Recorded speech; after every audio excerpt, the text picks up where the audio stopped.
আজকেও আপনারা দেখছেন এদেশের গণতন্ত্র নিয়ে ছিনিমিনি খেলার চেষ্টা করা হচ্ছে। আমি আরো বিশ্বাস করি যে বিএনপি নমিনেশনের ক্ষেত্রে কোনো ভুল করবে না।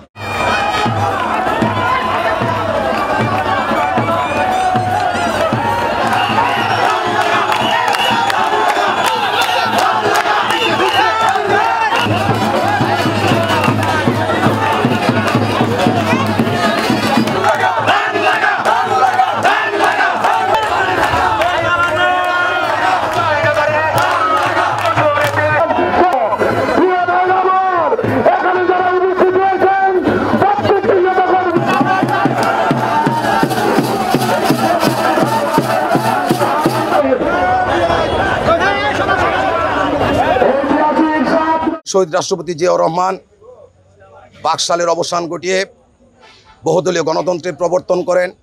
4টি মাত্র সংবাদপত্র বাদে যে সংবাদপত্রের উপর নিষেধাজ্ঞা ছিল সেই নিষেধাজ্ঞা বাতিল করে সংবাদপত্রের অবাধ স্বাধীনতা নিশ্চিত করেন এবং সকল রাজনৈতিক দলকে অংশগ্রহণের মাধ্যমে নির্বাচনের মাধ্যমে উনি পরবর্তীকালে জনগণের মতামত নিয়ে রাষ্ট্র পরিচালনার দায়িত্ব পেয়েছিলেন।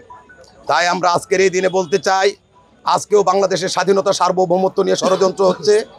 আজকেও আপনারা দেখছেন এদেশের গণতন্ত্র নিয়ে ছিনিমিনি খেলার চেষ্টা করা হচ্ছে। ফেব্রুয়ারিতে বর্তমান অন্তর্বর্তীকালীন সরকারের যেই ঘোষিত নির্বাচন হওয়ার কথা সেই নির্বাচনকে নিয়েও বিভিন্ন রকম টালবাহানা করার চেষ্টা করা হচ্ছে এবং আমরা দেখেছি যে যারা বারবারই তাদের ভূমিকায় দেশের স্বাধীনতা সার্বভৌমত্ব এবং গণতন্ত্রকে অস্থিতিশীল করার জন্য কাজ করে, এরকম একটি শক্তি আবারও তারা তৎপর রয়েছে। এই জন্য জনগণকে সজাগ থাকার আহ্বান জানাবো। টানা তৃতীয়বার অর্জন করেছে দেশের সেরা সুপার ব্র্যান্ড স্বীকৃতি বসুন্ধরা টিস্যু। দেশ যখনই কোনো সংকটে নিপতিত হয় তখনই তিনি এগিয়ে আসেন এবং জনগণ তাকে সাদরে দেশ শাসনের সুযোগ তৈরি করে দেয়। আজকের দিনটি থেকে এমনি একটি ঐতিহ্যবাহী দিন। আমরা বিশ্বাস করি আজকের দিনটি না আসলে হয়তো এই দেশে আবার ভারতীয় আধিপত্যবাদের একটা প্রভাব পড়তো, যেখান থেকে মুক্ত হওয়া আমাদের খুব কঠিন ছিল। আমরা বিশ্বাস করি আজকে যে আর যেন এই দেশে আর কোনো স্বৈরাচার না আসতে পারে, আর কোনো ফেস্টিভ্যাল আমাদের উপর